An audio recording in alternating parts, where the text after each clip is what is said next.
Oi, gente, tudo bom? Meu nome é Telmo Preste, eu sou editor da Veja Saúde, da editora Abril, e a gente está começando agora o primeiro de uma série de 3 episódios especiais do Detetives da Saúde sobre obesidade, que tem o apoio da Novo Nordisk e da campanha Saúde Não Se Pesa. Você pode encontrar mais informações sobre essa campanha no site www.saudenãosepesa.com.br ou no perfil de Instagram deles, que é o @SaúdeNãoSePesa. E olha, fazendo a produção desse programa, eu me choquei com os números que são difíceis até de imaginar. A Organização Mundial da Saúde estima que 1,9 bilhão de adultos tinham sobrepeso ou obesidade em 2016 e que 4 milhões de pessoas por ano morreriam por causa de complicações associadas a essa situação.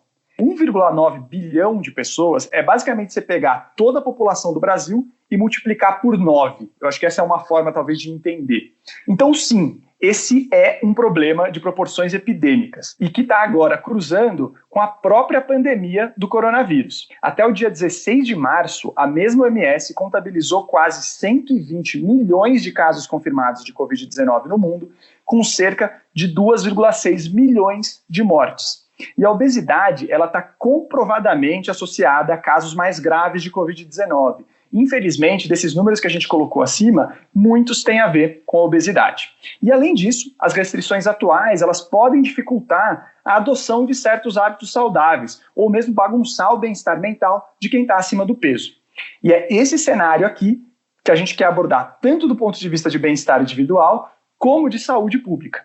Afinal, que medidas podem ser tomadas para tratar a obesidade e o sobrepeso num cenário de restrições?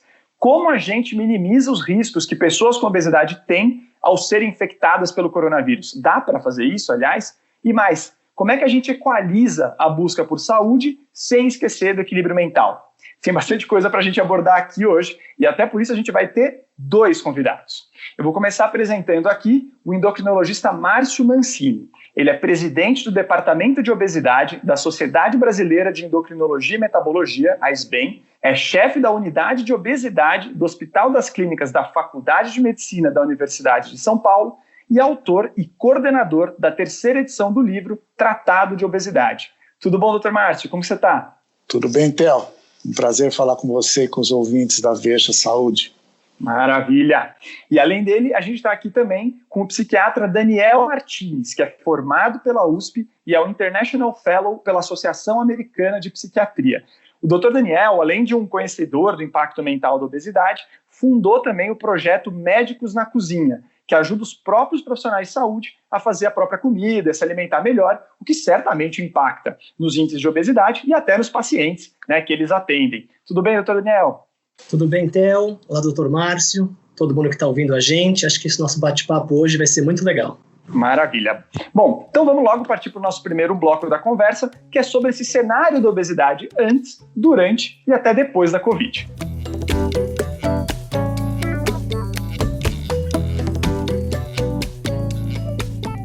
Então vamos lá, doutor Mancini, acho que é importante a gente começar definindo, né, o que é obesidade, o que é a diferença dela para sobrepeso, só para o pessoal entender do que a gente está falando aqui, né?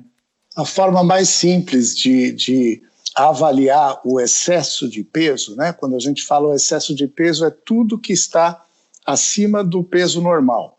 É calcular o índice de massa corpórea, aquele famoso IMC. Parece complicado quando a gente calcula o IMC pelo peso em quilos dividido pela altura ao quadrado em metros, mas com uma calculadora você coloca o peso, divide pela altura e divide de novo pela altura. Então, rapidamente você obtém um número. Se esse número está entre 18,5 e 25, é normal. Se ele é 25 ou mais, a gente chama de excesso de peso. Esse excesso de peso ele pode ser dividido em sobrepeso, que é de 25 a 30, e obesidade, que é acima de 30. Então, essa é a forma mais simples.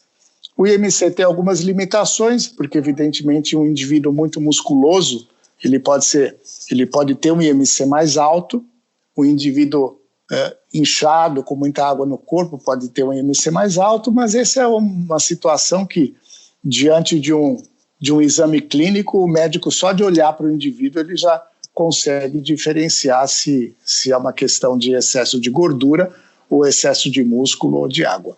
E é uma crescente, né, doutor Mancini? Ou seja, a pessoa, quando ela está lá com seus 27, ela já tem talvez um pouco de risco aumentado para algumas questões de saúde, e conforme esse IMC vai crescendo, passa do nível do limiar da obesidade, vai aumentando, é de se esperar que os riscos a questões de saúde vão se acumulando, né, doutor Mancini? E essa crescente, ela está também na questão da doença, a obesidade, que hoje é considerada uma doença, né? Ela é considerada uma doença crônica e progressiva. O que quer dizer isso? Que um indivíduo que tem um IMC de 27, muito raramente ele no ano seguinte vai passar para 26 ou 25 espontaneamente. Ele provavelmente vai estar com 28, dali a uns anos ele vai estar com 30.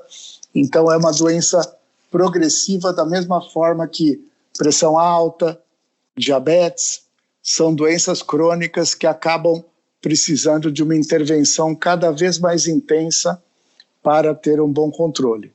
Legal. E, gente, a gente, né, com a questão da Covid, é óbvio que a gente está sempre puxando esse assunto, ele chama muito a nossa atenção, ele domina o noticiário, mas parece, às vezes, que antes dela a gente não tinha nenhuma questão de saúde, né? Então, do ponto de vista de obesidade, como é que estava a situação antes, na opinião de vocês? Estava boa, estava satisfatória, estava piorando? Como que vocês definem esse cenário? Bom, o Brasil ele tem inquéritos populacionais muito bem conduzidos desde a década de 1970 até hoje e que mostram que naquela época a obesidade não era um problema, a desnutrição era um problema, e isso ainda é algo meio arraigado na mentalidade das pessoas, a questão de se nutrir melhor, de enxergar uma criança com excesso de peso como uma criança bem nutrida. E o que se vê é que cada vez o excesso de peso vem aumentando, a obesidade vem aumentando em cada inquérito desses, e quando eu falo inquérito, são milhares de pessoas em todos os estados, zona urbana e zona rural, que são pesados e medidos nos seus domicílios. Não é inquérito telefônico.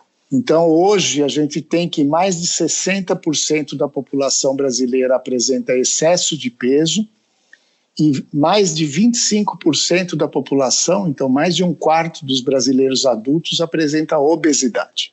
Eu concordo com o que o Dr. Márcio Mancini falou, e a gente vê muito isso no dia a dia também, né? Essa epidemia, né? Esse aumento progressivo do número de casos aqui, o aumento do sobrepeso e obesidade. E as pessoas, né, ainda mantêm alguns comportamentos, né, que pioram isso, né? Então é muito difícil a gente ver as pessoas respeitando a saciedade, né, principalmente com crianças. Então, como a gente tem a geração, né, uma época de escassez, lá e tem que raspar o prato, comer tudo, e às vezes a pessoa já está satisfeita, não, só mais um pouquinho, é só mais um pouquinho.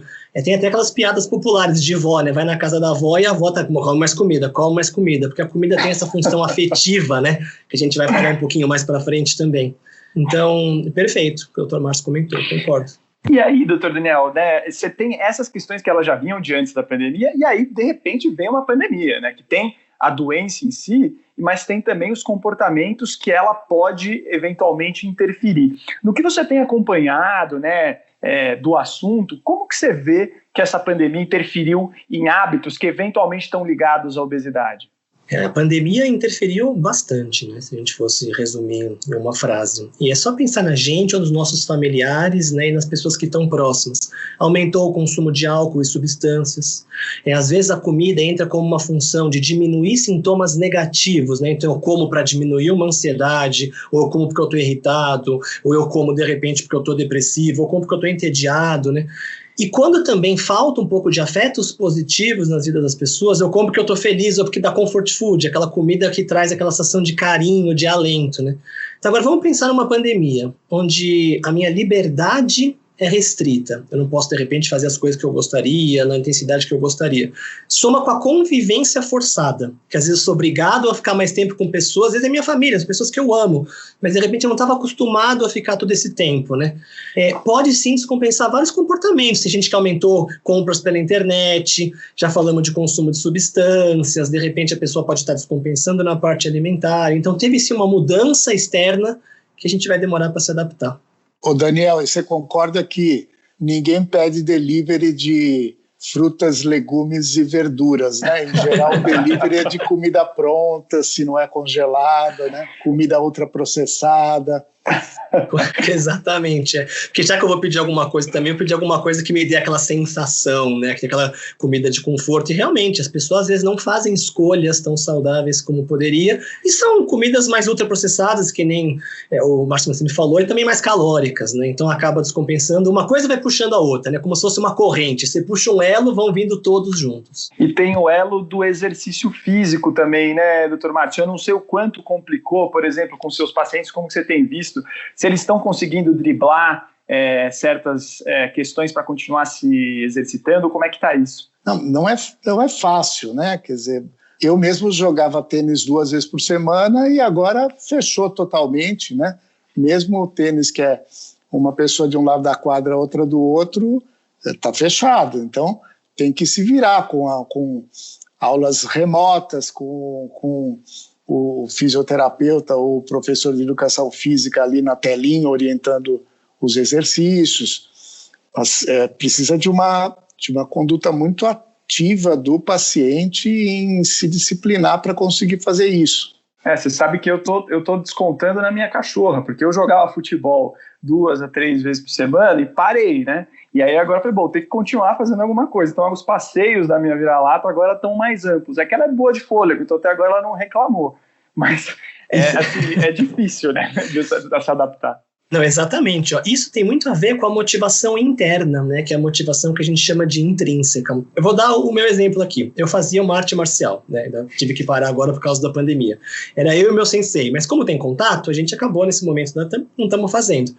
Então, quando tem essa motivação interna, eu quero ir, junto com essa externa, a pessoa está lá me esperando, os equipamentos, eu vou com um amigo, ou tenho o meu horário, né? Por exemplo, a minha dupla de tênis. Quando a gente está naquele momento de vou, não vou, esse accountability, né, que a gente chama que essa prestação de conta, alguém está caminhando ao meu lado, é aquele empurrãozinho que falta. Então, mas a pessoa está me esperando, mas é o meu horário, né? E às vezes você perde isso, agora eu posso fazer exercício qualquer hora que eu quiser em casa, né? E às vezes a pessoa não faz, né? Porque tem que ter uma força interna muito maior para fazer sozinho, de repente se eu perdi a minha rotina, então a frequência acaba caindo, né? É muito mais difícil a gente manter a frequência prévia. Bom, gente, então vocês já viram que a Covid traz essa questão da pandemia afetar, né, eventualmente as taxas de obesidade, ou mesmo certos comportamentos que podem levar ao ganho de peso. Agora a gente vai virar, né, um pouco o lado dessa moeda e trazer um assunto que acho que pode até ser mais preocupante, que é como a obesidade pode agravar a Covid-19. Então vamos lá.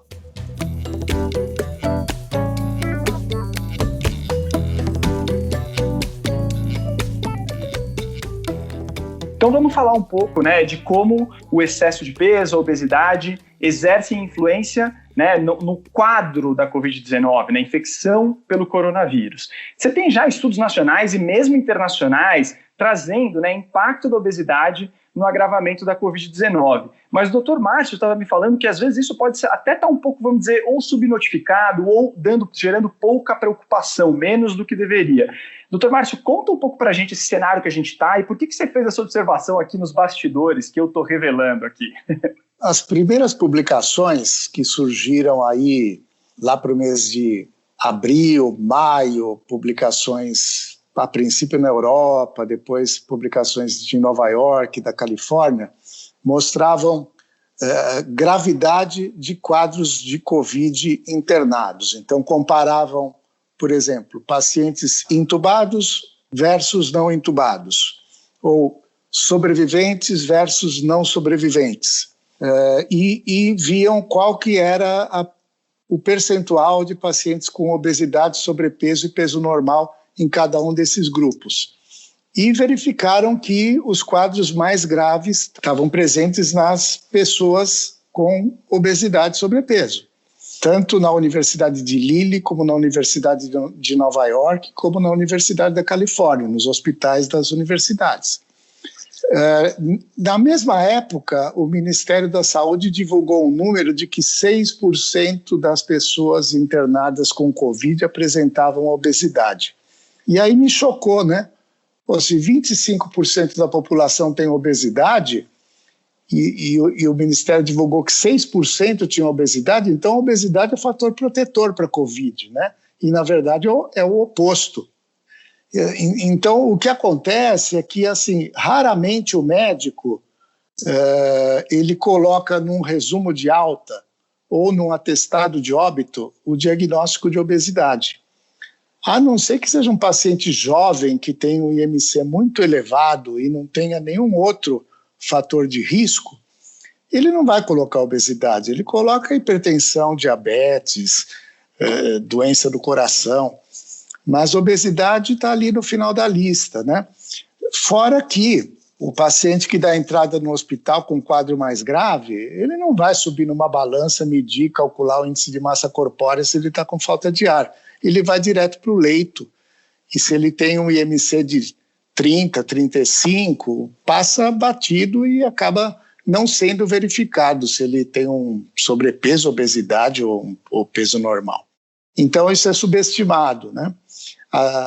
Levantamentos mais recentes dos próprios pacientes internados no Hospital das Clínicas, né, que tiveram alta em abril e que começaram a ter uma avaliação com 6 meses depois da alta, a partir de outubro, mais ou menos, mostram assim que a maioria dos pacientes apresentava obesidade e quando você junta sobrepeso, então é a imensa maioria dos pacientes. É um fator de risco muito importante para a internação por Covid e para a internação na UTI.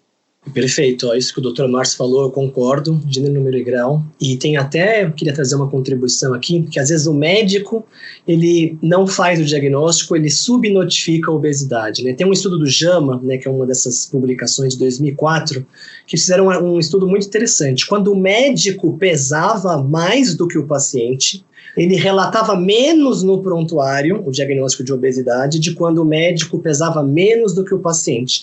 E era uma diferença gritante, né? Então era 90% e em torno de 7 a 10%. Ou seja, o médico que não se cuida, ou seja, o médico que ele é obeso, ele não vê o paciente como obeso. A questão é se isso interfere ou não na qualidade do cuidado, isso a gente não consegue falar. Mas o fato é que acaba sendo subnotificado, né? A gente acaba relatando menos. E nesse sentido, até, doutor Daniel, eu queria ver um pouco, né? As pessoas têm um pouco desse... Não é controvérsia a palavra, mas elas têm um pouco, às vezes, de resistência, algumas pessoas, em falar que obesidade é doença. Por outro lado, eu acho que essa linha de poder atribuir isso pode justamente dar um caráter de seriedade para justamente as pessoas começarem a tratar, incluir nos prontuários, a justamente a gente até poder notificar melhor esse tipo de quadro, não, ou estou enganado? Não, você está certo. É que tem várias variáveis aqui. Uma delas, por exemplo, é a comunicação, né? Como é que eu vou abordar de repente, né? A gente escuta às vezes isso de colega, né? Mas eu vou falar para o paciente que ele, de repente ele está acima do peso? Será que ele não sabe, né? Será que eu vou ser mal interpretado? Tem muito isso do estigma também, né? Então, os pacientes às vezes ou sofreram bullying ou já estão convivendo muito peso com isso e o médico não quer ser mais um fator aqui. Às vezes, não, mas será que ele quer abordar? Será que ele vai querer abordar, né? E aí a pessoa acaba não perguntando, lógico que tem formas de perguntar, né, de uma forma não ofensiva, acolhedora, se o paciente gostaria de algum tipo de ajuda para tratar aquilo. Às vezes o paciente quer, ele só está precisando que alguém estenda a mão para ele poder dar a mão e seguir. A gente não pode também só esperar que o paciente vai trazer de uma forma espontânea, que alguns trazem, mas às vezes não trazem. Então eu acho que cabe a nós, médicos, os profissionais da área da saúde, será que a gente também não está perguntando de uma forma adequada, de um momento adequado, né? Não vou perguntar, por exemplo, que o Dr. Márcio falou, você está no pronto-socorro com falta de ar, né? Tem coisas muito mais importantes naquele momento, né? Mas será que depois, ou no consultório, ou no segmento, a gente não está perguntando ou tratando de uma forma aquém do que deveria? Então, uma questão que eu acho importante é o próprio não especialista, né? Então, se ele não está capacitado a tratar do paciente, que ele pelo menos pese, meça, calcule o IMC e encaminhe para tratamento. Porque essa questão da abordagem com o paciente que sofre de obesidade, muitas vezes inadequada, com bullying, com um tratamento inadequado, faz com que o paciente com obesidade, às vezes, deixe de procurar tratamento, até tratamento preventivo. Tem trabalho que mostra que mulheres com obesidade, elas procuram menos prevenção de câncer de útero, fazem menos mamografia. Então, assim, isso é importante. E isso tem uma origem profunda. A origem é a falta de uma capacitação do próprio estudante de medicina que não teve uma formação adequada. E muitas residências de endocrinologia não têm uma formação adequada em obesidade. Então, isso vem aos poucos melhorando. Legal. Inclusive, gente, para quem se interessar, a gente tem um outro episódio mais antigo, vocês podem rolar aí no tocador de vocês, que a gente fala justamente como abordar a obesidade sem cair na gordofobia. Então, acho que é um episódio que vale a pena para você acompanhar se estiver interessado. Agora, gente, a gente entendeu, né, que a obesidade pode agravar quadros, né, da Covid-19. Só que o que está por trás disso, né? O que explica esse agravamento? Então, um monte de coisa, Theo. Primeiro, a função pulmonar da pessoa com obesidade ela é comprometida. Então, os volumes pulmonares são reduzidos, existe um acúmulo de gordura no pulmão, do mesmo jeito que a gente fala que pode ter acúmulo de gordura no fígado, no pâncreas, existe acúmulo de gordura no coração, no pulmão. Muitos pacientes têm apneia do sono, que é aquela respiração dificultosa durante a noite, que já tem uma queda do oxigênio. Claro que com um quadro que já vai levar a uma piora da oxigenação, é um paciente mais grave. A resposta imunológica do paciente com obesidade é uma resposta comprometida. E aí vem um viés importante, porque assim, na cabeça das pessoas, o que melhora a imunidade é comer bem. E o comer bem, muitas vezes, pode ser interpretado como comer mais ou comer demais. E é justamente o oposto. A pessoa que tem excesso de peso e que faz uma dieta saudável, que leve a uma restrição calórica leve, com uma perda de peso que pode ser uma perda pequena, de 3% do peso, 4%, poucos quilos, isso pode melhorar a imunidade. Fora isso, eles têm mais as tais das comorbidades, diabetes, hipertensão, principalmente os mais idosos. E um fator importante é a dificuldade de manejo do paciente com obesidade dentro do hospital. Então, muitas vezes o leito não é apropriado, existe dificuldade de transporte do paciente, dificuldade de intubação do paciente com obesidade, por causa de mobilização do pescoço, via aérea com mais gordura. Às vezes tem que chamar um anestesista para intubar esse paciente.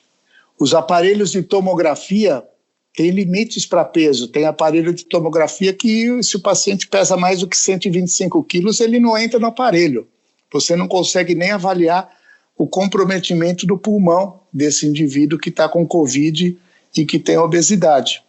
Até essas manobras que são feitas na UTI para melhorar a oxigenação, como a pronação, que nada mais é do que virar o paciente de barriga para baixo, que aí melhora a ventilação do pulmão, a ventilação fica mais facilitada. É diferente fazer uma pronação com o indivíduo com 70 quilos e com o indivíduo com 140 quilos. Então, tudo isso acaba dificultando o manejo do paciente com obesidade. Legal. E aí, Daniel, a gente tem a questão da prevenção, que sempre também preocupa esses pacientes. Eles têm que tomar cuidados a mais? Os cuidados são os mesmos? O que a gente pode dizer para esse pessoal? Prevenção, sempre é melhor prevenir do que remediar, né? Uma das coisas que a gente está fazendo aqui é isso, alertando a população, esse podcast, que informação é poder, né? Eu acho que eu vou dividir em 2 pontos aqui, né? Primeiro, falando da pandemia propriamente dito, que todos nós temos que fazer a nossa parte, né? A gente tem que fazer... Eu gosto da palavra distanciamento físico e não tanto distanciamento social, né? Porque o ser humano, quando ele está em relação, seja por vídeo ou quando a gente ligava para alguém quando não tinha, de repente, ainda na época do vídeo, ligação, carta, né? Quando eu estou em contato com alguém, não necessariamente físico, a gente sabe que isso é protetor. Tem um estudo bem famoso, não vou me alongar, de Harvard, né, que é o estudo que seguiu por mais tempo as pessoas, e eles viram que uma pessoa sozinha, né, solidão, é o principal fator de risco para a mortalidade, né? Maior do que evento cardiovascular, hipertensão, né? Eles foram seguindo essas pessoas desde os 19 anos e tem gente viva até hoje, está com 90, né? É o estudo GRANT, né? O Adult Development. Então, como é que a gente consegue cuidar das nossas relações? Como é que eu cuido de um dia após o outro nesse momento de pandemia? Isso vale para todos, tá?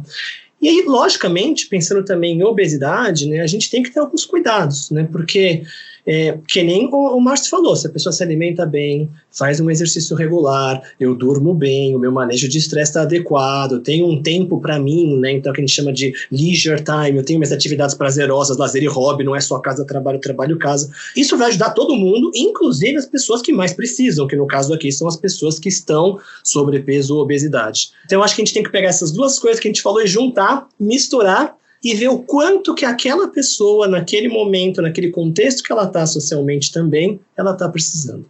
Você sabe, Daniel, por acaso eu fiz aniversário anteontem, né? Parabéns! Nossa, eu fiz no dia 12, então, um pertinho do outro. E eu dia faço 14, no 21.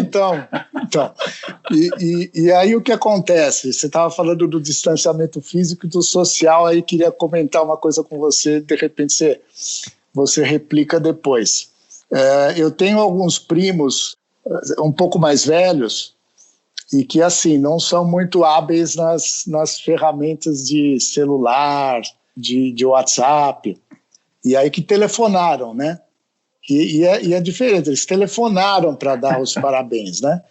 E tem outros que simplesmente, assim, colocam uma figurinha de um bolo, de uma garrafinha de champanhe e pronto, já foi o... Já foi um pictograma só. É diferente o contato do telefonema, de escutar a pessoa e o contato eletrônico dessa forma assim... Fica um pouco mais fria, né? Tanto que um dos conselhos que a gente dá, até dá para os ouvintes aqui, né? Seria o seguinte, gente, uma troca afetiva. Tenta evitar só áudio, que você manda uma coisa, a pessoa manda, não tem uma troca no mesmo momento, ou só um smile, né? Um pictograma.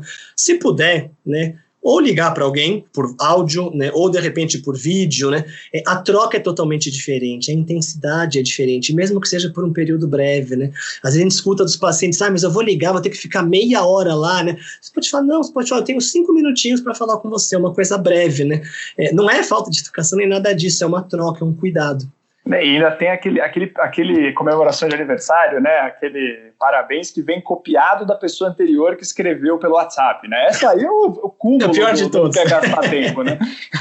Mas, bom, gente, antes da gente passar para o próximo bloco, eu só queria fazer uma pergunta para vocês, se na opinião de vocês, as pessoas com obesidade deveriam ser priorizadas no Plano Nacional de Imunização, né? Que já está dando seus primeiros passos aqui no Brasil. Eu acho que um ponto mais importante, antes dessa questão da priorização da vacina, é conscientizar essas pessoas com obesidade de que eles são pessoas de alto risco. Particularmente agora que os idosos estão sendo vacinados e a gente tá presenciando os mais jovens sendo internados. É que a gente não tem essa estatística ainda, mas provavelmente são os mais jovens com obesidade que estão sendo mais internados agora. Ontem, num dos jornais da noite, mostraram algumas pessoas aí que foram internadas. Assim, só de ver a imagem você via que tinha um IMC bastante elevado. Então, isso é pouco divulgado, sabe, Theo? Eu tenho a impressão que a mídia, parece que ela ofende a pessoa se falar que ela tem obesidade. A obesidade ainda carrega esse outro estigma, né? Particularmente quando é alguém importante que faleceu. Às vezes você vê, não tinha nenhum fator de risco, você vê a foto, tinha um IMC de 40, né? Então, parece que colocar ali, olha, ela tinha uma obesidade importante, parece que está julgando a pessoa, dizendo que ela tinha falta de força de vontade. Eu acho que ainda existe essa névoa em volta da questão da obesidade, né? Então, eu acho que isso tem que ficar claro para essas pessoas se cuidarem mais, ficarem em casa e usarem máscara, higienização, porque o jovem com obesidade ele ainda continua sem se cuidar direito. Mas eu acho que deveria entrar na faixa das comorbidades, particularmente aqueles que têm obesidade mesmo. Sobrepeso nem tanto, mas obesidade sim. Mas você vê, é 25% da população adulta brasileira. Teria que ter uma vacinação em massa para conseguir abranger essa faixa da população. Verdade. Bom, então, gente, vamos lá partir para o nosso terceiro bloco, em que a gente quer, entre aspas, incluir mais uma pandemia nessa história. Lembrando que esse é o primeiro de 3 episódios do podcast Detetives da Saúde, que tem o apoio da Novo Nordisk.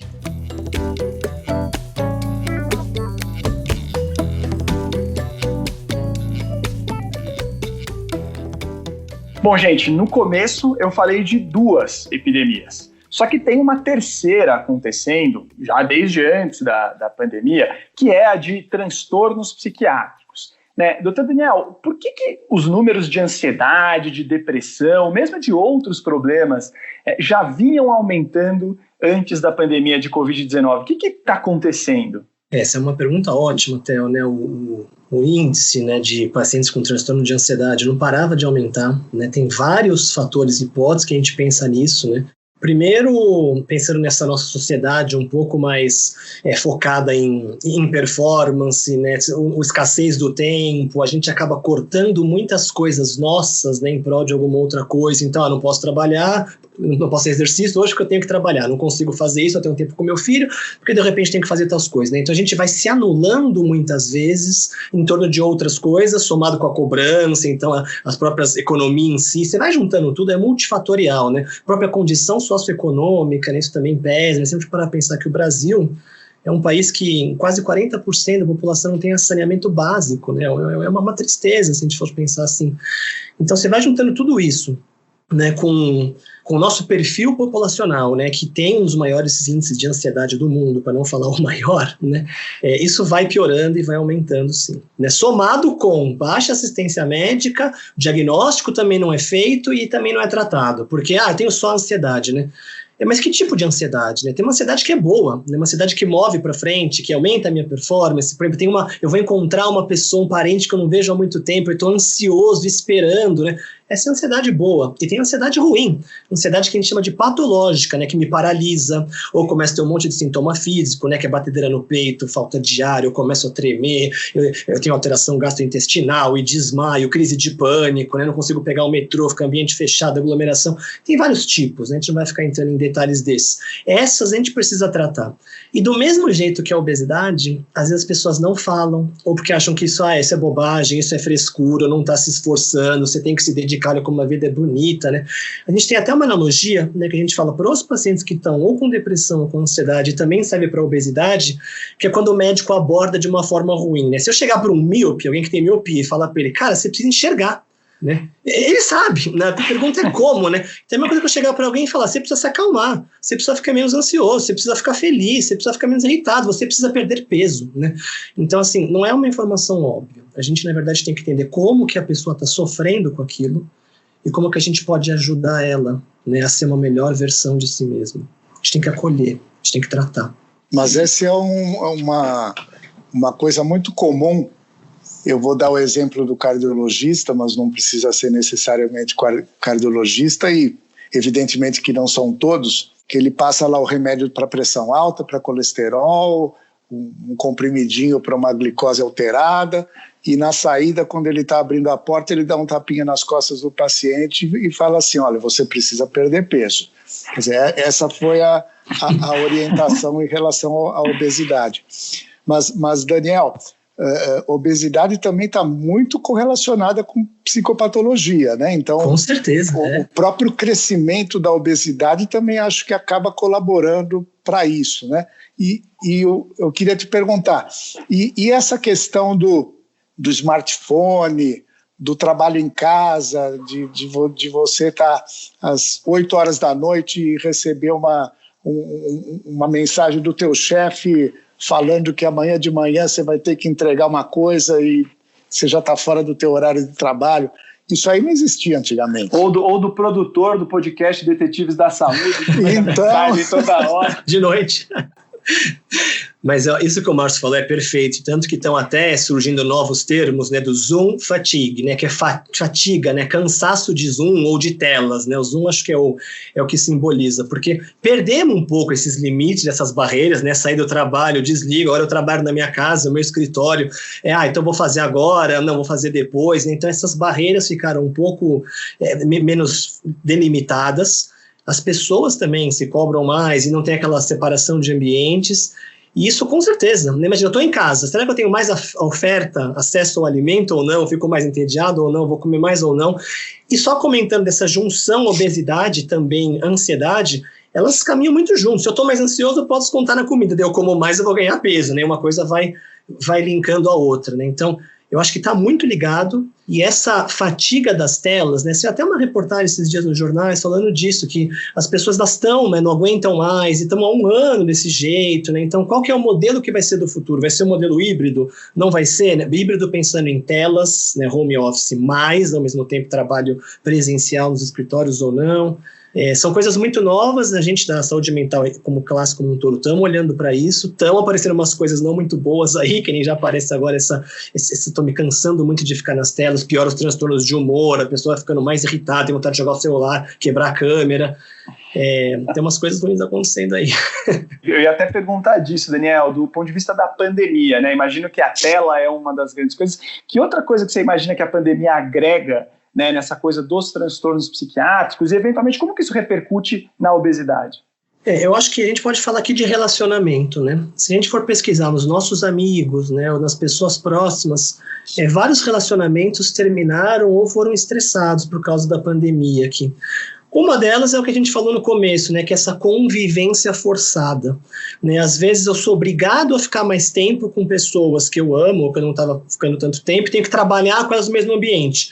Aí eu estou trabalhando aqui falando com vocês e faz de conta que tem uma outra pessoa aqui do meu lado, mas eu estou numa reunião, peço para ela ficar quieta ou não, daí a pessoa está fazendo barulho e eu não consigo me concentrar, né? Então, as relações sociais, eu acho que esse é um dos fatores. A segunda é essa privação. De repente eu não posso fazer as coisas que eu fazia, seja ir para arte marcial, jogar tênis, ou de repente para academia, ou encontrar as pessoas que eu queria, e de repente numa atividade que eu relaxava, jogar um futebol com os meus amigos, né, também às vezes não pode.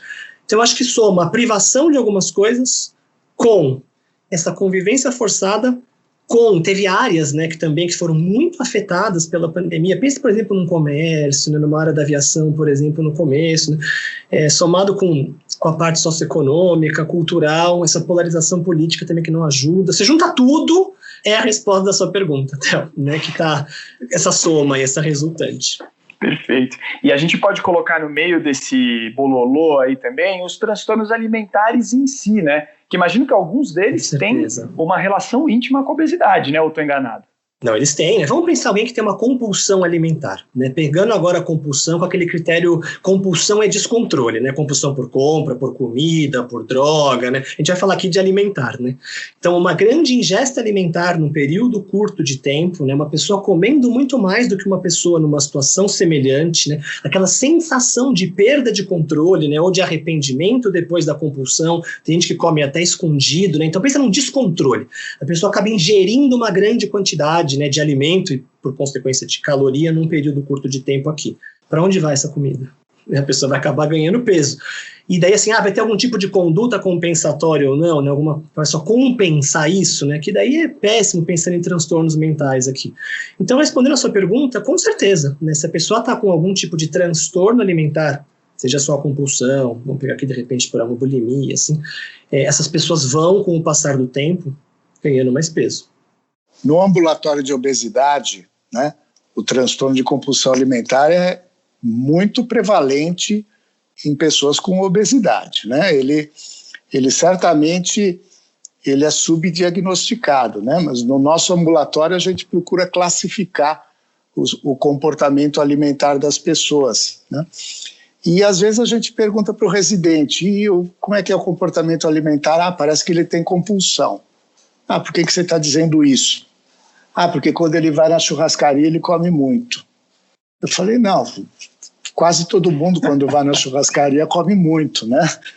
Então não é isso que é compulsão alimentar, né? Eu gosto de uma definição que que o Apolinário, ele deu numa aula mais de 20 anos atrás, num simpósio que eu fui no Rio de Janeiro, que ele falou, é um ataque de comer, que é uma coisa que foge completamente a um comportamento normal, né?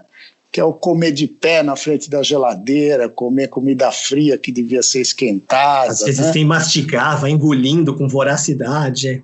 Come o doce, emenda no salgado e escondido, né? Como você falou. E tem paciente que quando você começa a descrever, o paciente chora na tua frente, porque há 10 anos ele tem aquilo e achava que aquilo era uma falta de controle dele mesmo e não era um problema de saúde, né, que tem tratamento. E isso eu acho que tem uma coisa muito importante que eu queria justamente perguntar para vocês, que é, até o Daniel falou isso antes também, né, tem uma coisa do círculo vicioso, né, então uma coisa puxa a outra, que vai agregando e vai piorando, e a pessoa ela vai entrando num buraco, mesmo que eu imagino quão difícil deve ser sair. Como é que ela sai disso? O que vocês fazem? A gente sempre... Eu gosto de analogias, né? Então, eu gosto de falar para os pacientes, assim, para você poder correr, primeiro você precisa caminhar. Toda grande jornada começa com o primeiro passo. Então, imagina se de repente eu estou muito acima do peso, estou com dor no joelho, então de repente você vai fazer caminhada ou vai fazer corrida. Não vai conseguir, né? Vai ser uma meta que talvez não foi desenvolvida ou personalizada para aquela pessoa, que vai ser uma meta com sucesso.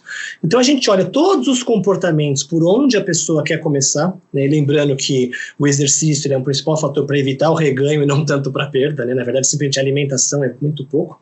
Então a gente pensa com a pessoa, pensando na saúde mental, aquelas metas SMART, né? Planejamento inteligente, que é meta específica, mensurável, atingível, com um tempo e relevante, realista para aquela pessoa, né?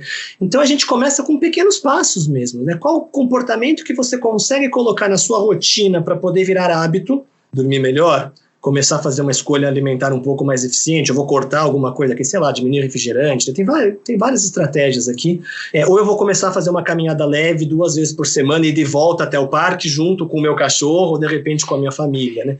Ou eu vou começar a passar no médico, ainda não fui procurar alguém para poder tratar, qual que é o primeiro passo que eu vou dar? E aí depois que esse passo já está estabilizado, a gente vai dando os outros, né? E não começar a fazer tudo ao mesmo tempo, porque eu posso tropeçar durante a corrida e não conseguir fazer nada, né? Igual um navio que está parado, você não consegue corrigir a rota dele de um navio parado, um carro sem roda, né? A gente tem que estar em movimento primeiro. E isso dentro de um conceito de entrevista motivacional, né? Exatamente. Não é você que vai impor para o paciente, olha, você vai começar a fazer isso, né? Você vai propor para o paciente o que você acha que você consegue iniciar, né? É a motivação que vem de dentro e não o que o médico quer, né? O que ele, o paciente, perfeito, Márcio, então é o que vem de dentro, o que eu consigo mudar naquele momento, ou o que eu gostaria de tentar mudar naquele momento e eu preciso de ajuda. Para a compulsão alimentar, né? A primeira coisa que a gente fala é ter consciência disso, que nem o Márcio falou, ter um nome, perceber que tem um problema, diagnosticar. E aí acho que começa pela parte médica. E o segundo ponto é assim, para aquela pessoa, o que ele precisaria? Eu preciso do médico, preciso da nutricionista, eu preciso de repente de um psicólogo, eu preciso de repente de algum preparador físico ou não, como é que estão os outros aspectos da saúde? Então você vê que o primeiro passo aqui, se a gente fosse fazer essa analogia, foi em direção ao diagnóstico e o tratamento. E aí a gente vai ter que personalizar esse tratamento para aquela pessoa. Porque eu não posso chegar para ela e falar, olha, se controla para comer, né? Lembra? A definição é perda de controle, né? Então ela não vai conseguir. E aí a gente vê junto com o paciente qual que é o primeiro ponto que ele gostaria de tentar mudar, o que cabe à mudança, e vai começando a fazer um tratamento personalizado, gradual e progressivo, sempre que possível com equipe multiprofissional, tá? Às vezes não tem, então a gente tem que usar os recursos que a gente tem. Bom, gente, então, do ponto de vista assim, de dicas, tem coisa que essa pessoa que está querendo, né, começar a andar, botar esse navio para andar, o que ela pode fazer no dia a dia dela? Olha, eu acho que tem. Então, vamos pegar alguns exemplos bem práticos aqui. Uma coisa simples, às vezes, é diminuir, por exemplo, o tamanho do prato que a gente vai poder comer e tomar mais ciência do que eu estou comendo. Tem gente que até gosta de fazer um diário alimentar, né? Anotar tudo que está comendo para a pessoa poder trazer para a consciência e poder olhar e falar, nossa, eu estou comendo tudo isso, eu estou comendo muito pouco, e qual tipo de alimento eu gostaria de tentar ou reduzir ou aumentar, né? Então, uma ideia é anotar o que come, tentar mudar de repente o tamanho do prato. Segunda é tentar, aumentando agora a parte de gasto energético, né? Ou de comportamentos saudáveis. Então, o que eu poderia fazer, né, para poder me movimentar mais. De repente eu moro no primeiro andar. Será que eu não conseguiria descer de escada, por exemplo? Vai descer muito mais fácil do que subir. Será que eu poderia me movimentar um pouco melhor? Eu gostaria de dormir um pouco melhor, né? Será que eu não tenho que escolher um horário para eu desligar o celular, por exemplo? Né? Falar, a partir daqui eu já faço minha desconexão, eu não pego mais, eu tento ler um livro, ou de repente tomar um chá que me acalma, ou colocar uma música para poder me ajudar a dormir. Então acho que as dicas práticas dependem muito do comportamento que a gente quer, e parece que não tem nada a ver com a parte da alimentação, da compulsão, né? Mas tem, porque a gente sabe que os comportamentos saudáveis, um vão puxando o outro. Então imagina que se eu estou mais relaxado, estou dormindo melhor, fiz uma caminhada leve, eu estou um pouco mais sereno. De repente a chance de eu descompensar na comida também é menor, né? A gente tem que tratar a pessoa como um todo. E Daniel, você acha que esses aplicativos que existem hoje em dia, que você pode contar calorias, tipo Fat Secret, ou mesmo Apple Watch, que te colocam metas de ficar em pé tantos minutos por hora, ou de número de passos caminhados por dia, podem auxiliar? A resposta é o caminho do meio, né? Porque tudo que em excesso é ruim e se nada que se mede a gente não consegue melhorar, né? Vou pegar o exemplo de contador de passos, né? A gente faz uma meta aí pro próprio paciente. Então, se eu estou andando 1.000 passos dia, eu não vou querer andar 10.000. Eu posso combinar com ele de andar 1.500, 2.000. Então, eu estou tendo uma mudança num comportamento melhor. Mesma coisa dos aplicativos de documentação de parte alimentar. Se eu não tenho a mínima noção do que eu como, se eu coloco lá e começo a ter consciência, o próprio paciente pode começar a fazer algumas conexões e umas analogias. O que eu acho ruim? Quando a pessoa vira refém daquilo, né? Então começa a me gerar ansiedade que eu preciso documentar ou colocar, ou está me fazendo mais mal, e nossa, o negócio está pitando que hoje eu não andei, né?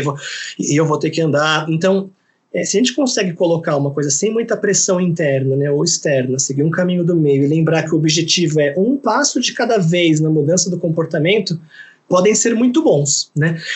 Já atendi no consultório paciente que teve crise de ansiedade com esses aplicativos. O cara instalou umas 5, 6 coisas ao mesmo tempo, quero me documentar tudo agora, né? Sono, frequência, tal.